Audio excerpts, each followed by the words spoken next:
강훈 질문이 뭐냐 하면 아까 말씀드린 팔풍, 실제 사회생활을 하다가 보면 이런 경우에 많이 맞닥뜨리게 되는데 공부하는 사람으로서 이런 상황에서 어떻게 대처하면 되겠느냐 하는 건 참 쉽지 않아요, 사실은. 저도 누가 칭찬하면 기분 좋고 제 욕하는 거 보면 화가 나서 상대방을 어떻게 하고 싶고 그런 마음이 확 들죠. 명예나 뭐 이익이나 늘 이런 걸 따라가게 되고 그렇습니다. 근데 그런 상황에서 이제 수행자하고 수행자가 아닌 사람하고 차이는 결국은 그 상황을 따라가느냐, 자기를 돌아보느냐의 차이인 것 같아요. 대응은 어떻게든, 이제 대응은 사실은 구체적으로 상황에 따라서 대응을 어떻게 해야 되느냐는 상대방에 따라서 또 자기가 처한 상황에 따라서 어떻게 대응하느냐는 전혀 다를 수가 있습니다. 그래서 칭찬을 하거나 비방을 하거나 했을 때 그냥 무시하는 방법도 있지만 거기에 맞추어서 얘를 칭찬을 해줬을 때 내 안에서는 저게 압으로 들리고 뭐 내가 칭찬을 해준다고 내가 우쭐해하지는 않으면서도 사회생활의 원만한 관계를 위해서는 칭찬하는 사람에 대해서 칭찬하는 사람이 무안하지는 않도록 해줘야 돼요.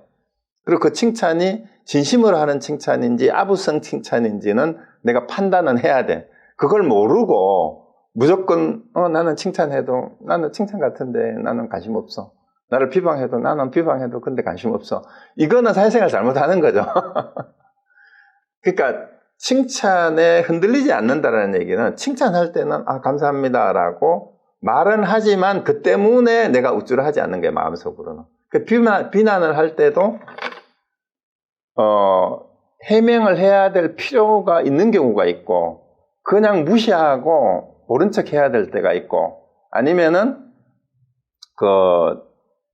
누굽니까 무학대사처럼 아니면 간디가 했던 것처럼 그렇게 지적을 해서 넘어가야 되는 경우가 있는데 그것도 상황에 따라서 다르게 해야 될 것 같아요. 그래서 이제 중요한 건 핵심이 그거예요.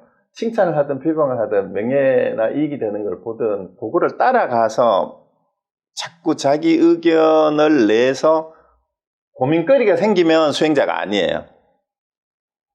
그쵸? 수언생해가 되면 자기 견해가 거기에서 이걸 어떻게 할까 저놈 때문에 너무 괴롭다 힘들다 하고 이렇게 되면 안 되고 그 상황을 정확하게 알고 대응하는 연습을 자꾸 해야 될 것 같아요. 실제로 살다 보면 저도 그런 경우 참 많아요. 진짜로 이제 일을 하다가 보면 조그만 요 이익을 가지고 자꾸 이제 따지고 그 다음에 일을 하는데 자꾸 깐죽거리면서 시비를 걸고 하는 사람들이 있어요. 근데 그런 경우는 가능하면은 저 같은 경우에는 대응을 할 필요가 없다 싶을 때는 그냥 무시하고 예 그렇습니까 하고 그냥 넘어가 버려요.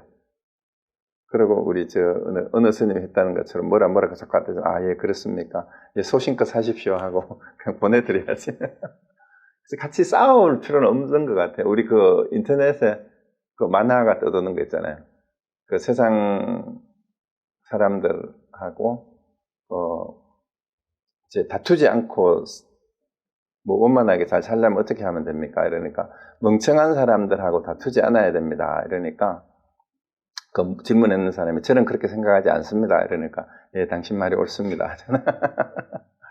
그래서 그런 지혜가 위트가 좀 필요해요. 근데 우리 수미산공안이나 금산법문을 해보면은 그 지혜를 기를 수가 있어요. 그런 상황에서 그게 이제 무학대사가 했던 그런 방법이에요. 그렇습니다. 그 상황에 그때 자기를 하두가 참 좋은 게 어쩌나 해보니까 지금 질문한 내용의 그때 그 예제에 해당되는 그런 상황에서 어떻게 그 상황을 슬기롭게 극복하고 대응할까 하는 그런 하두가 굉장히 많아요. 그게 수미산공안에 해당되는 내용들이에요.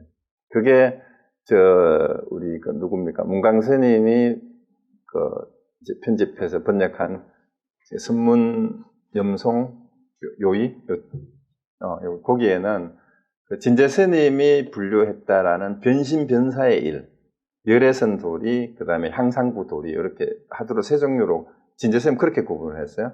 저는 우리 해암스님 쪽에서는 수미산도리, 본분도리, 이제 종탈본문이 향상구에 해당이 되고 수미산도리가 이제 변신변사라는 말은 뭐냐 하면은 그때 상황에 일에 상황에 따라서 대처하는 그런 뜻이니까 바로 이제 거기에 해당되는 수미상공원이에요. 그러니까 오늘 사실 했던 내용은 뭐 쟁점이라기보다는 이제 도노 후 점수에 대한, 그러니까 깨닫기 이전의 점수하고 도노 후 점수하고 차이를 정리한 거예요. 보조국사가.